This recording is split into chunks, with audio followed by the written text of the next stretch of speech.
Welcome back to another episode of the Tracy Take. Today, we will be talking about Justin Fields and the Chicago Bears' performance against the Tampa Bay Buccaneers. But before we get into that, make sure that you subscribe to this channel if you have not already. Hit that notification bell so you can see when we create new content. Like this video, comment on this video, and let us know your thoughts. And Ryan, let's get into it. So, quick synopsis of the game. The Chicago Bears flew down to Tampa to play the Buccaneers, and Tom Brady threw for 4 touchdowns. Could have been more. The second half was really kind of, just routine, and so really kind of. But watching this game though is just interesting. This is the Bears. They are in the playoff hunt. They're 3-4. The NFC. They're one of the benefactors of the NFC not being the toughest conference. I can say that because my Falcons are 8th overall and just outside the playoff hunt. And we can all agree that the Falcons should not be there, and they might actually make the playoffs. And when I see the Bears as well, I feel like the Bears are in that same predicament. Like there's a chance to make the playoffs, but really they're not a competitive team. And I really think, and this is what we were talking about earlier, and it's good that Justin Fields is getting reps and practice, and that's what we're talking about because Andy Dalton got hurt, and then they won a couple games, and I think he is a good game manager, and so I think this loss, is half his fault, and then also half Matt Nagy's fault, and I'll get into that in a little bit, but I want to hear your thoughts on this. Being a Tom Brady fan, everyone knew that the Buccaneers were going to win. What was your overall thoughts on the Bears' performance and Justin Fields' performance overall? Well, actually, so I actually didn't, going into this game, I didn't know if the Buccaneers were going to win. I had a thought I don't believe they were going to win. The Bears beat them last year in Tampa. Yeah, but a totally different team and setup, right? Like they not really. This Bears defense is, what gave Tom Brady a lot of fits, and this offense is pretty much the same. And they were down AB and Rob Gronkowski. So yeah, but I was a year ago though. Like I was confident in the Bucs, but I was not like, oh, the Bucs are going to blow them out. Okay. All right, that's fair. Anyways, so with the Bears and Justin Fields overall. Yeah.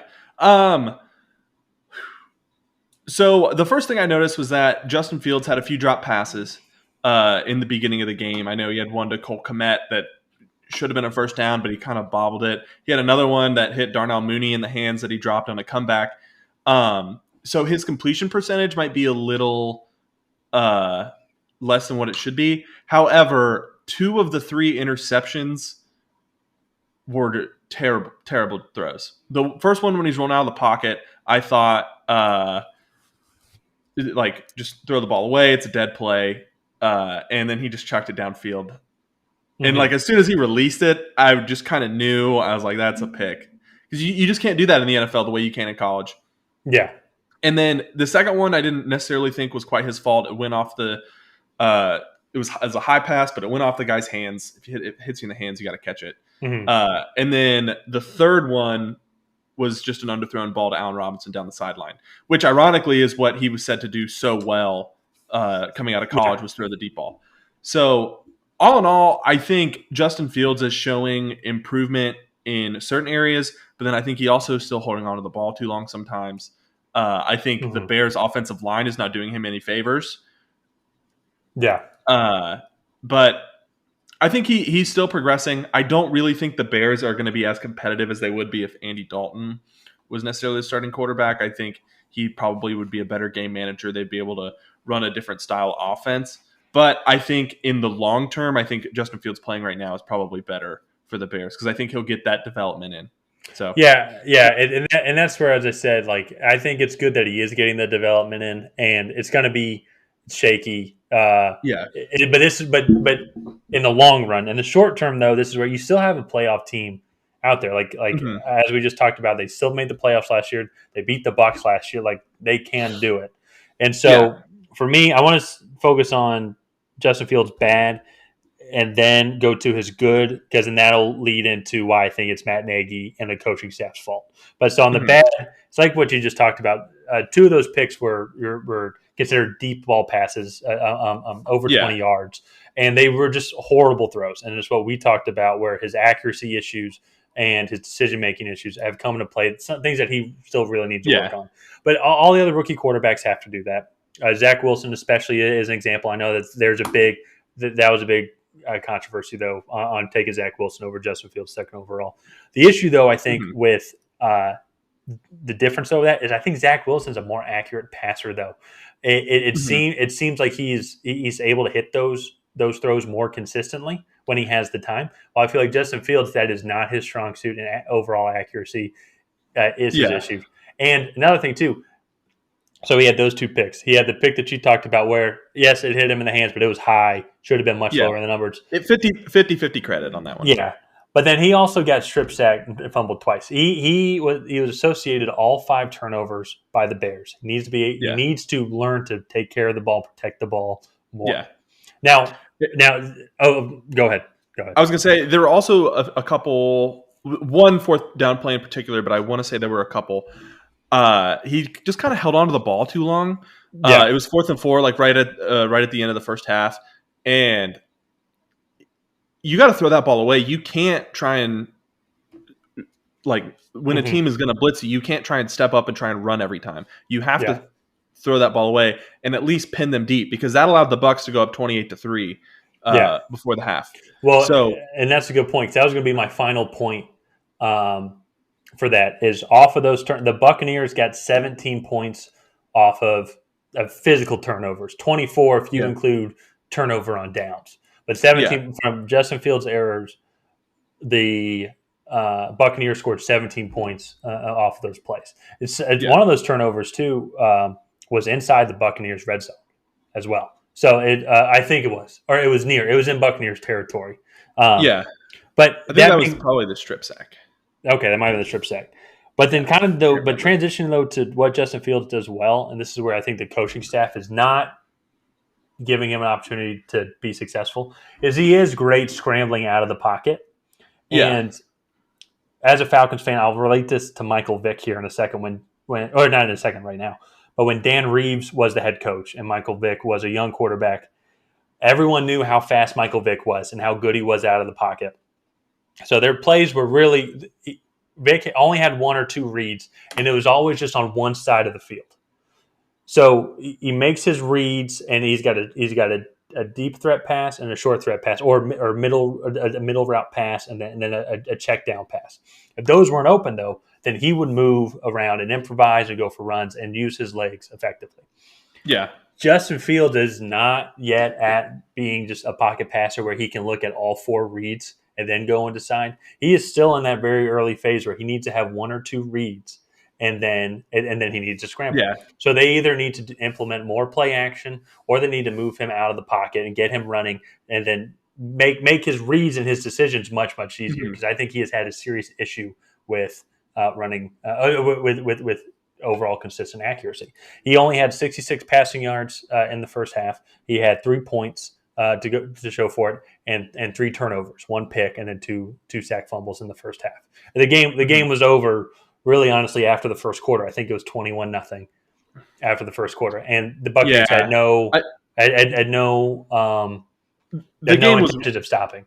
The game was really over when Justin Fields got sacked on 4th and 4, and then the Buccaneers went down. It made it 28-3 going into the half, pretty much, and that was it.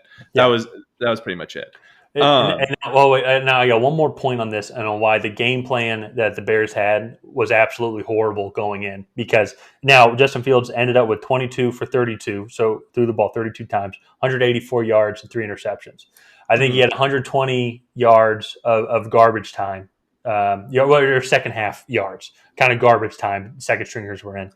The whole second half was pretty much garbage time. Yeah, that's a good point. However, but this is where, though, if you look at the stat line, Khalil Herbert had a 100-yard rushing game. He only had 10 rushing yards in the second half. So that means 10 rushing yards on 4 carries. So that means he had 14 carries for 90 rushing yards. The Bears are able to run the ball. I know it's not David Montgomery, and I know the Buccaneers have one of the better run defenses in the league. But he averaged. I'm not great at math, but that's close to 4.5, 5 yards a carry in that first half. if not even more. Yeah. They were able to move the ball more effectively. And yet, if you look at all these turnovers, it was Bears' game plan of the first half was a deep ball pass that was not advised. It was an errant throw. He got, I think Justin Fields got sacked 5 times throughout the game. I'm trying to remember, at least twice, which resulted in fumbles. I know he got sacked more than that in the first half. So they had, I think, they had 4 sacks. They had 4 5 sacks. tackle. Yeah, Buccaneers had 4 sacks, 5 tackle for loss. Mm-hmm. I would just say that coaching staff for the Bears did not set them up for success. They did not put Justin Fields, I think, in a position to win. And I'm not trying to defend. Well, I mean, I think I'm also. It's Justin Fields' fault. Like, you still got to play the game, and you got to implement the game plan that's put in place. But then also at the same time, the Bears coaching staff did not institute a great game plan. I don't think Fields. Yeah. I personally think that Andy Dalton should be starting if they want to try and make the playoffs. If they don't want to make the playoffs, then put Justin Fields in. Personally, but this was one of the worst passing teams, passing defenses in the league, and they could have really utilized their strong running offensive game with short, intermediate passes to move the ball up the field. And Justin Fields actually did that really well. Cole Kmet had 5 catches for 43 yards. A lot of those were 5-yard hitch routes, 5-yard in routes, check down passes. Khalil Herbert also had 5 catches for 33 yards. Like, he was able to hit those check down guys really well. Where his issues were, though, is when he was throwing for 10 plus yards downfield. Well, sorry, go ahead.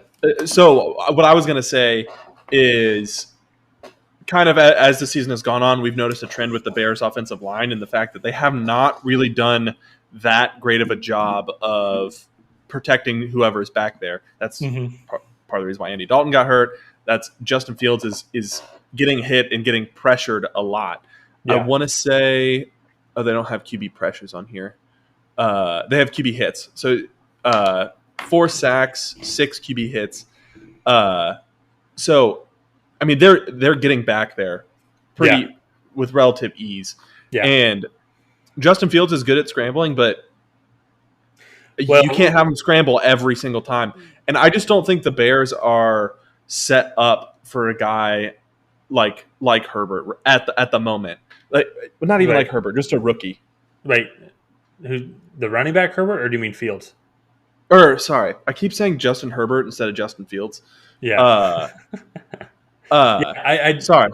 I get what you're saying, though. Is that when you have a mobile quarterback like that, it does bring in some changes, I would say, in how the offensive line runs and some of their tasks. But even then, when you have a weak offensive line, and I think a rookie QB that has decision-making and accuracy issues, you don't want him in the pocket. You want to get that ball out in 2 seconds. You want to give him 1 or 2 reads and then improvise, move the ball outside the pocket. They have him standing in the pocket. I mean, I don't want to say every play, but it feels like a majority of the plays, they don't implement play action that much. I mean, and they're running the ball fine against the one of the best rushing defenses in the league, and they went away from that. Well, so that's what I was going to say is they were down 28-3, and it's like you can't really run the ball down 28-3. Well, yeah, but I mean that was their only real form of offense, though. Like at the same time, like if you look at it, every time they try and pass the ball, every time they try to pass the ball in the first half, it ended up in points for the Buccaneers. In the or almost did. The interception did, and the I think one of the sack fumbles, they didn't get points off of it because they missed a field goal.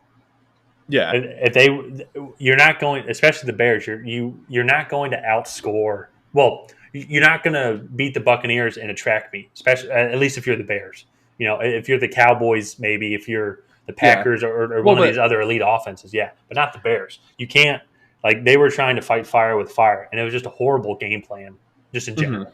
You know, and Fields didn't implement it at all because of his big weaknesses that we've talked about.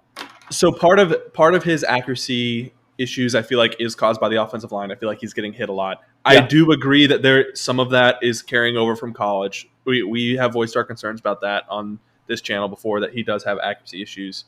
And consistency issues, because he goes through streaks where he throws darts, but then sometimes he just misses people. Yeah. But again, I think Andy Dalton is probably the best for this team. I do agree with you, but I would have liked to see them dial up some trick plays. I mean, throw something at the Buccaneers that would confuse this inexperienced secondary. They didn't do anything, and so I do agree with you there. That I agree. Should be. And that's where it's like I think it's both their faults. Where it's like Justin Fields clearly showing he's a rookie and things he needs to work on. But at the same time, though, is like I know he threw for 32. He had 32 attempts. At least half of those were in the second half. Close to half of those. But the ones in the first half, though, were not quality attempts. A lot of times he was running for his life, or he's getting sacked, or they were horrible throws and poor decision making because you didn't really set the play up right. And the secondary is weak. Like do check down passes, do short slant routes. Like they're giving him a lot of yards of cushion. Utilize the play action more. Like, and that's the thing. It just didn't seem like the coaching staff didn't play their best this week either as well. No. And that's all in the game plan. The Chicago defense didn't look good either. The Buccaneers do that to a lot of teams. True, but I mean, they gave up 28 points. Granted, they were on the field a ton. They were on the field for probably 3/4 of the first half. So say that 10 times fast. That was a good job. Thanks. But no, like, so I think the Bears have some things to work on. I will say Justin Fields is still in a better scenario than Zach Wilson and Trevor Lawrence. I think I would need to double check, but I think the Jacksonville offensive line pass wise might be a little bit better. Like I think Trevor Lawrence is having a much better year. Like he's also throwing the ball a ton though. Well, because he has those throwing intangibles though. He's much better in the pocket. He's much better at making his reads. Justin Fields, like when he was at Ohio State, he had one of the best offensive lines going up normally against fairly weak defensive lines in the Big Ten. I mean, we're both IU fans. I think that's fair to say. It's not like it's not. Yeah. Now, you could say the same though about Clemson going up against ACC as well. So So well, I will say in the games that we watched of Justin Fields in college against Northwestern, Indiana, two of the top defenses, top 20 defenses in the nation. At the time, not this year. But I mean, he did struggle. He threw 3 interceptions against Indiana. So like there have been issues against high quality defense that we have talked about. And so I think some of these things are going to continue. I am not concerned that he will not be a starting caliber quarterback when as he progresses. I just think it's going to take time. And I think the Bears need to invest in that offensive line heavily in this upcoming draft. It's a really deep class. Yeah. And I also want one thing I think they need to invest in is a new coaching staff, because in that game specifically, like I know I already said this. Yeah. One of the things as a coach though is like you believe you can win every game, but also you have to be realistic. And it's like what are our strengths? What are our weaknesses? And now, one of the weaknesses is the quarterback throwing the ball. And so what do? Is you go out and throw the ball. Like I think on their first possession, it was a 3-and-out. I think they ran the ball once, gained a couple yards, and then incomplete. Like their first possession, I think Khalil Herbert had like a 30-yard run, and then they stalled. Might have been. It was one of the early drives, But I think that was more coaching errors, and I definitely think if the Bears make the playoffs, I think Matt Nagy might be out. He's on definitely on the hot seat, but we'll have to see. But I don't really have too much else to add. So I think that's going to do it for this episode of the Tracy Take. If you have not already, please go ahead and like and subscribe and leave a comment down below on what you guys thought of this episode, and we will talk to you guys next time.